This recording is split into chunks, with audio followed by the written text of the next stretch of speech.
Hello friend, welcome my to channel. আজকের ভিডিওতে বন্ধুদের আমি দেখাবো বয়লারে যে মোটরের সুইচ থাকে সেই সুইচ কিভাবে কাজ করে থাকে এবং কিভাবে ওয়্যারিং করা থাকে। তোমরা যদি স্টার্টার বানানো জানো বা মোটর প্যানেলে যে স্টার্টার সেই স্টার্টার তোমরা যদি বানাতে পারো তাহলে খুব সহজেই তোমরা বুঝতে পারবে। আমি এখানে বাংলা ভাষায় খুব সহজভাবেই তোমাদের বুঝিয়ে দেবো। তোমরা ভিডিওতে শুরু থেকে শেষ পর্যন্ত দেখবে, তাহলে অবশ্যই তোমরা এই পুরো ডিটেলস ওয়্যারিংটা তোমরা বুঝতে পারবে এবং তোমরা ওয়্যারিং করতে পারবে, প্রবলেম সলভ করতে পারবে। তো তোমাদেরকে এই বিষয়ে জানানোর আগে তোমাদেরকে জানিয়ে রাখি, আমাদের যেসব ইন্ডাস্ট্রিতে বয়লার ব্যবহার করা হয়, যেখানে স্টিমের প্রয়োজন হয় সেখানে বয়লার ইউজ করা হয়। তো বয়লারের মেন উপাদান হচ্ছে আমাদের জল যদি ঠিকঠাক যদি মেনটেন্যান্স থাকে বয়লারে তাহলে কোনো সমস্যা নেই। যদি কোনো রকম এই যে অটো কন্ট্রোলারের যে প্যানেল থাকে এবং মবরের সুইচ থাকে, কোনো রকম প্রবলেম তৈরি হলে যদি বয়লারে ওয়াটার লেভেল ঠিকঠাক না থাকে তাহলে কিন্তু দুর্ঘটনা ঘটতে পারে। তো তার জন্যই আমাদের অটো কন্ট্রোলার কিংবা অটোমেটিক অন অফের একটা সিস্টেম প্যানেলে তৈরি করে দেওয়া হয়। তো যার মেন একটা দিক হচ্ছে এই মবরের সুইচ। এই মবরের সুইচ থেকে আমাদের যে প্যানেল থাকে বয়লারে সেই প্যানেল মেনটেন্যান্স হয়ে থাকে। তো যাই হোক, তোমরা ভিডিও শুরু থেকে শেষ পর্যন্ত দেখবে, তাহলে অবশ্যই খুব সহজে বুঝতে পারবে। তোমরা যদি আমার এই ভিডিওতে নতুন হও তাহলে চ্যানেলটিকে সাবস্ক্রাইব করবে এরকম ভিডিও পেতে, এবং তোমরা যদি সাবস্ক্রাইব করে থাকো তাহলে ভিডিও ভালো লাগলে লাইক শেয়ার করবে। চলো তাহলে ভিডিও শুরু করা যাক।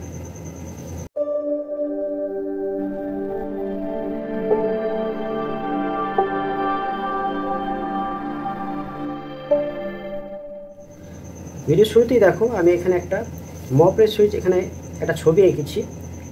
এই মপরের সুইচ তোমরা পাবে বয়লারে।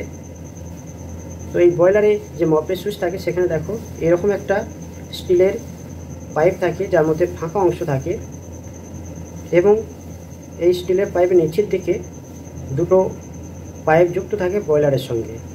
বয়লার থেকে যখন বয়লারে ওয়াটার লেভেল কিংবা জলের পরিমাণ যখন বাড়ে তখন এই যে টিউবটা দেখতে পাচ্ছ এর মধ্যে জল ভর্তি হয় এবং এর সঙ্গে যুক্ত থাকে এরকম একটা কপারের স্টিকযুক্ত একটা টিউব যার মধ্যে হাওয়া থাকে এবং যার উপরের অংশে একটা ম্যাগনেট থাকে। ম্যাগনেটের উপরে ভাগ থাকে সাউথ পোল এবং নর্থ পোল নিচের দিকে থাকে। এই যে পাইপটা দেখতে পাচ্ছ স্টিলের পাইপের মধ্যে এই ম্যাগনেটটা কাজ করে। কিভাবে কাজ করে সেটাই তোমাদেরকে আমি দেখাবো। তো দেখো, এখানে আমি তিনটে সুইচ ব্যবহার করেছি, বা এরকম তিনটে সুইচ থাকে দেখবে মপের সুইচে। এরকম মপের সুইচ থাকে। এই যে সুইচটা দেখতে পাচ্ছ এটা মপের সুইচ। এর মধ্যে ম্যাগনেট আছে যার আগের দিকে থাকে নর্থ পোল এবং শেষের দিকে থাকে সাউথ পোল। তো এই সুইচগুলো এই যে স্টিলের পাইপটা আছে, স্টিলের পাইপ গা বরাবর আমাদের কানেক্ট করতে হয় বা লাগিয়ে দিতে হয়।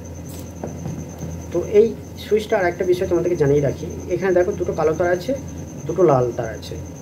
কালো তার দুটো নর্থ পোলের সঙ্গে যুক্ত থাকে এবং এই লাল তার দুটো সাউথ পোলের সঙ্গে যুক্ত থাকে। তো দেখো, এখানে আমি তিনটে সুইচ এখানে ব্যবহার করেছি। সুইচের যে সুইচগুলো লাগানো থাকে এইভাবে লাগানো থাকে এই স্টিলের পাইপের মধ্যে। স্টিলের পাইপের যে গায়ে আছে সে গায়ে এইভাবে লাগানো থাকে। দেখো, এই যে তিনটে সুইচ তোমরা দেখতে পাচ্ছ, এই উপরে ভাগে যে সুইচটা আছে সেই সুইচটার কাজ হচ্ছে এই যে ফিড পাম্প থাকে বয়লারে, সেই ফিড পাম্পকে যখন 75% বয়লারে জল হয়ে যায় তখন কি হয়, এই সুইচ ফিড পাম্পকে বন্ধ করে এবং জলের লেভেল ঠিক রাখে। যখনই বয়লার চালু হয়, বয়লারে যখন স্টিম তৈরি হয় আস্তে আস্তে ওয়াটার লেভেল কমতে কমতে যখন 50% হয়ে যায় বয়লারের জলের পরিমাণ, তখন দ্বিতীয় যে সুইচটা থাকে সেই সুইচটা এই বয়লারকে আবার পুনরায় চালু করতে সাহায্য করে। এবং কোনো কারণে যদি দেখা যাচ্ছে এই ফিড পাম্পে কোনো সমস্যার জন্য হয়তো বয়লারে জল যদি না পৌঁছায়, সেক্ষেত্রে ওয়াটার লেভেল কমে গিয়ে জলের পরিমাণ কমে গিয়ে যদি এক্সট্রা লোয়ে চলে আসে, তাহলে এখানে একটা সুইচ লাগানো আছে যার কাজ হচ্ছে এই বয়লারের যে প্যানেল আছে সেই প্যানেলটাকে বন্ধ করে, ফায়ার বন্ধ করে বয়লারটাকে সুরক্ষা রাখে। তো চলো কীভাবে কাজ করে এবার তোমাদেরকে দেখাবো। তো এখানে দেখো দুটো পার্টে তোমাদেরকে দেখাবো। একটা পার্ট হচ্ছে ফিড পাম্প কীভাবে চালু হয় কীভাবে বন্ধ হয় তার একটা ওয়্যারিং আছে, এবং দ্বিতীয় ভাগে রয়েছে যদি এক্সট্রা লো হয়ে যায় ওয়াটার বা জলের পরিমাণ যদি খুব কমে যায় কোনো কারণে, সেটা ফিড পাম্পের হাওয়া ধরার কারণে কিংবা ফিড পাম্প খারাপ হওয়ার কারণে সেক্ষেত্রে এই যে এক্সট্রা লোয়ের জন্য যে আমরা মপের সুইচ ব্যবহার করছি সেটা কাজ হচ্ছে এই যে ফায়ার যে প্যানেল আছে সেই প্যানেলটাকে অফ করে আমাদের বয়লারকে সেফটি রাখা। তো চলো কীভাবে কাজ করে। ধরো এই যে কপার টিউবটা আছে এখন এই পজিশানে আছে, তো এই পজিশানে থাকা অবস্থায় কিভাবে কানেকশান করা আছে দেখো। এখানে দেখো প্রথম যে ওপরের দিকে যে মপের সুইচ আছে তাকে আমরা ইনপুট করেছি 220 ভোল্ট। এই নর্থ পোলে আমরা ইনপুট করেছি। আউটপুট থেকে দেখো ওয়্যার নিয়ে গিয়ে এখানে একটা কন্ট্যাক্টর ব্যবহার করা হয়েছে। কন্ট্যাক্টরে আমরা এনও পয়েন্টে আমরা যুক্ত করেছি। আর এই যে ওয়্যারটা যাচ্ছে দেখতে পাচ্ছ, এখান থেকে আমরা আরেকটা ওয়্যার নিয়ে আমরা দ্বিতীয় যে সুইচটা আছে মপরে, মানে 50%-এর জন্য আমরা যে মোটর চালার জন্য বা ফিড পাম্প চলার জন্য যে সুইচটা আমরা ব্যবহার করেছি মপে, সেখানে দেখো নর্থ পোলে আমরা ইনপুট করেছি এবং দ্বিতীয় পোল থেকে ওয়্যার নিয়ে আমরা এই কন্ট্যাক্টর A1 যে টার্মিনাল আছে সেখানে ইনপুট করেছি এবং তার সঙ্গে এই কন্ট্যাক্টরটা হোল্ড করার জন্য আমরা একটা লুপ করেছি এনও পয়েন্টে। আর এই যে কন্ট্যাক্টর দেখতে পাচ্ছ এই কন্ট্যাক্টরে A2 আমরা নিউট্রাল ইনপুট করেছি। এবার দেখো এখনও দেখতে পাচ্ছ তোমরা যে কীভাবে ওয়্যারিংটা করা হয়েছে। এইবার দেখো এই কন্ট্যাক্টরে যে একটা পয়েন্টে আমরা কি করেছি 220 ভোল্ট ইনপুট করেছি এবং এই কন্ট্যাক্টর যখন অপারেট হবে তখন কি হবে এই 220 ভোল্ট আমাদের সাপ্লাই এই ফিড পাম্পের যে কন্ট্যাক্টর আছে সেই কন্ট্যাক্টর A1-এ সাপ্লাই যাবে এবং A2-এ তো আমরা নিউট্রাল ইনপুট করেছি এবং এই কন্ট্যাক্টর অন হবে এবং অন হওয়ার সাথে সাথে ফিড পাম্প চলবে। তো এইভাবে ওয়্যারিংটা আছে। তো এইভাবে ওয়্যারিংটা তোমরা দেখতে পাচ্ছ। এবার কিভাবে কন্ট্রোল হয় সেটাই তোমাদেরকে দেখাবো। এইবার দেখো আমরা ধরো ফিড পাম্প চালু করলাম এবং চালু করার পর পাম্প চালু হলো, জল বয়লারে ভর্তি হচ্ছে। তো যখনই ভর্তি হবে তখন এই যে টিউবটা দেখতে পাচ্ছ কপার, এই টিউবটা কী করবে আস্তে আস্তে উপরের দিকে উঠবে। ওয়াটার লেভেল বাড়লে মানে জলের পরিমাণ বাড়লে আস্তে আস্তে উপরের দিকে উঠবে। যখনই উপরে উঠবে দেখো নর্থ পোল সাউথ পোল যখন পাশাপাশি আসবে তখন তো একই পজিশানে আছে, তো সংস্পর্শ থাকবে।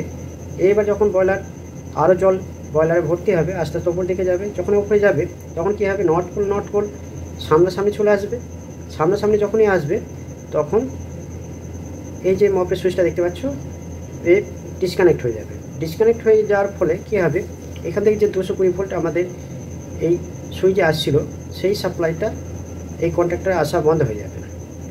বন্ধ হলো দেখো কন্ট্যাক্টর কিন্তু চালু থাকবে, কারণ আমরা যে এখান থেকে 220 ভোল্ট আমরা ইনপুট করেছিলাম সেই ইনপুট সাপ্লাই কিন্তু এই এনও দ্বারা কন্ট্যাক্টর হোল্ড হয়ে থাকবে, কারণ তখনও A1-এর সাপ্লাই যাচ্ছে। এইবার দেখো বয়লার চলছে, স্টিম তৈরি হচ্ছে। এইবার দেখো আস্তে আস্তে ওয়াটার বাড়ছে, মানে জলের পরিমাণ বয়লারে বাড়ছে, আস্তে আস্তে উপর দিকে উঠছে। এইভাবে বাড়তে বাড়তে দেখা যাচ্ছে বাড়তে বাড়তে দেখো এই সুইচের সামনে যখন এই ম্যাগনেটটা আসছে তখন দেখো নর্থ পোল এবং সাউথ পোল পাশাপাশি থাকলে একে অপরকে আকর্ষণ করবে, তো সেম পজিশনে থাকবে। দেখা যাচ্ছে বয়লার আরও জলে ভর্তি হচ্ছে, তখন আস্তে আস্তে উপর দিকে উঠবে। যখনই দেখো নর্থ পোল এবং এই ম্যাগনেটের নর্থ পোল যখনই পাশাপাশি আসবে তখন কী হবে এই সুইচ বিচ্ছিন্ন হয়ে সরে যাবে এবং এই যে 220 ভোল্ট সেটা বিচ্ছিন্ন হয়ে যাবে এবং এর দ্বারা যে এনও পয়েন্টের সাপ্লাই আসছিলো, এনওর দ্বারা যে A1-এর সাপ্লাই আসছিল সেটা বন্ধ হয়ে যাবে।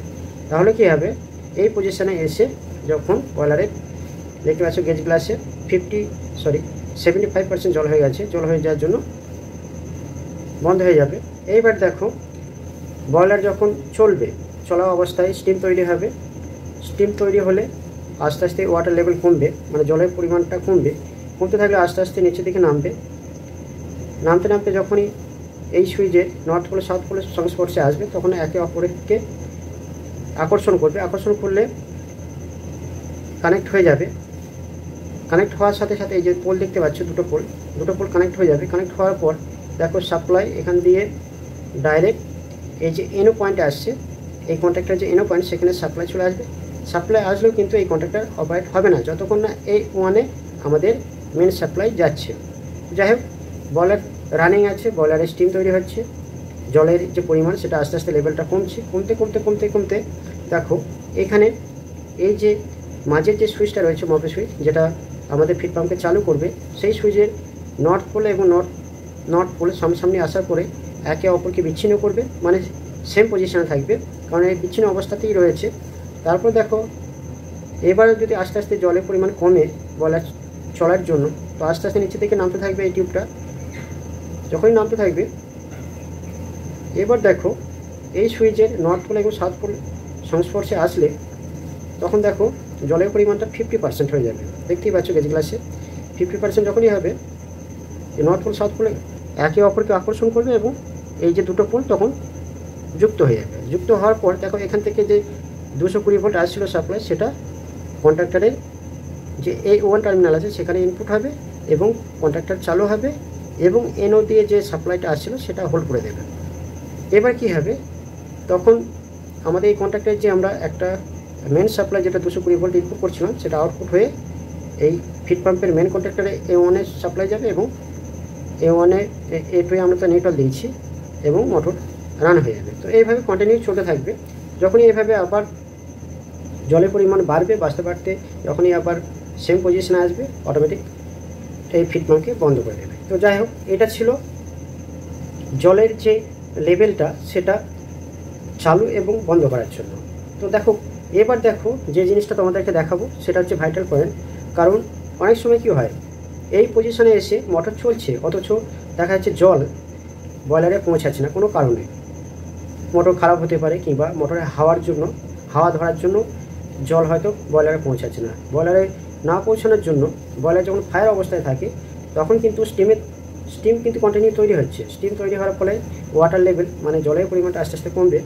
যত কমবে আমাদের দেখো এক্সট্রা লোয়ের জন্য যে সুইচটা আমরা এখানে ইনপুট করেছি, এই যে টিউবটা দেখতে পাচ্ছ, এই টিউবটা আস্তে আস্তে নিচে থেকে নামতে যখনই নর্থ পোল সংস্পর্শে আসবে তখন কিন্তু সুইচে কোনো চেঞ্জেস হবে না, কারণ একে অপরকে বিকর্ষণ করবে। যে পজিশন আছে সেই পজিশনেই থাকবে, মানে যে অবস্থায় আছে সুইচটা সেই অবস্থায় থাকবে। এবার দেখা যাচ্ছে আরও যখন নিচের দিকে ওয়াটার লেভেল আসবে, সাউথ পোল এবং নর্থ পোল মানে এই যে ম্যাগনেটটার সাউথ পোল এবং সুইচের নর্থ পোল সংস্পর্শে আসবে, তখন একে অপরকে আকর্ষণ করবে এবং সুইচটা যে নর্থ পোলের যে দুটো টার্মিনাল সেটা কন্ট্যাক্ট হবে এবং এখান দিয়ে দেখো 220 আমরা যে ভোল্টেজ ইনপুট করেছি সেই সাপ্লাই এই ওয়্যারের মাধ্যমে আমরা এখানে একটা কন্ট্যাক্টর ইউজ করেছি। এই কন্ট্যাক্টরের A1 টার্মিনালে ইনপুট হবে, যা A2 এ আমরা নিউট্রাল দিয়েছি।